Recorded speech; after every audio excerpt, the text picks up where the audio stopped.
Max Verstappen began his defence of the F1 World Championship by leading teammate Sergio Perez in a dominant Red Bull 1-2 at the Bahrain Grand Prix. The Dutchman, who's seeking a fourth successive driver's title, fended off Ferrari Charles Leclerc from pole at the first corner before building an advantage that he never looked like relinquishing.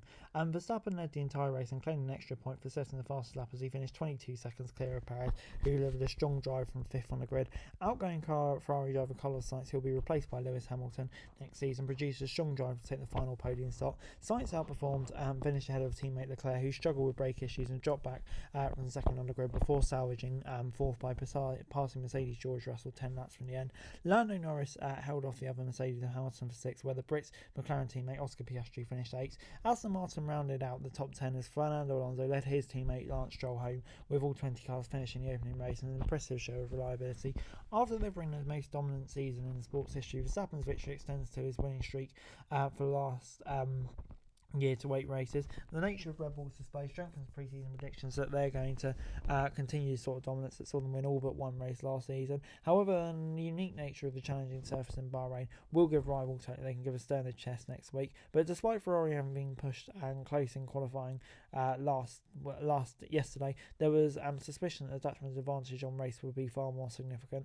And yeah, once he held off Leclerc, that kind of proved to be the case. F1's new rules allowed DRS to be activated at the start of lap 2, but by then Verstappen was already out with a 1 second DRS zone. Despite having expressed his unhappiness at the performance of the RB20 during Thursday practice, it was rapidly clear that Adrian knew he had designed another brilliant car. Perez passed Sainz and then was able to get ahead of Russell. As Perez worked his way forward, Verstappen cruised in front and ran several laps longer than the other front runners, enabling him to open up a lead in the second stint.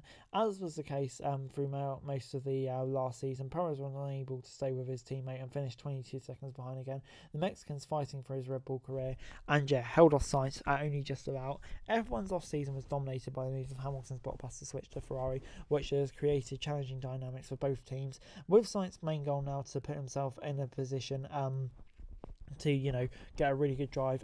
Overtaking Leclerc twice will definitely help that. Scoring on the podium.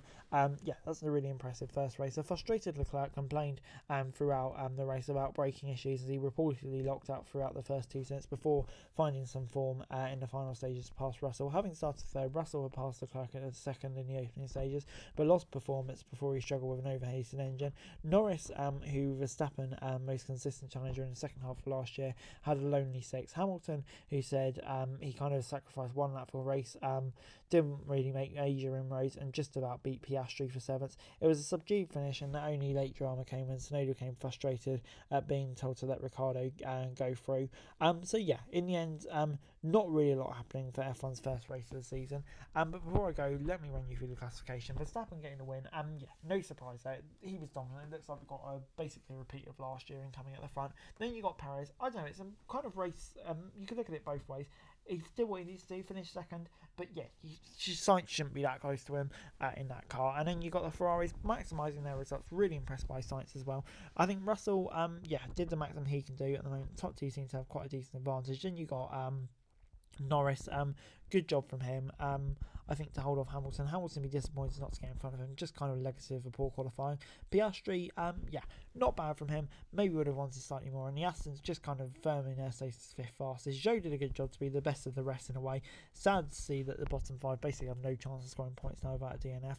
And then you've got Magnussen, who did a good job. Obviously, we don't know where Hulkenberg would have been without his issue at the start. The RBs, the controversy there for those decisions just seem really unnecessary. They'll have to go back to the drawing board there. But then Albon, just didn't really have the pace. Neither did Ocon, Gasly, Bottas, Sargent. You can kind of just see from that order, just the team struggling down there. And points opportunities for those drivers just kind of look really sparse at the moment. But anyway guys, that's it for this video. Thanks very much for watching. Remember to like, share and subscribe. Follow us on our socials, link in the description below for daily F1 news, meme and content. Subscribe to our other channels on screen right now, that'd be greatly appreciated. Thanks very much for watching. Peace out.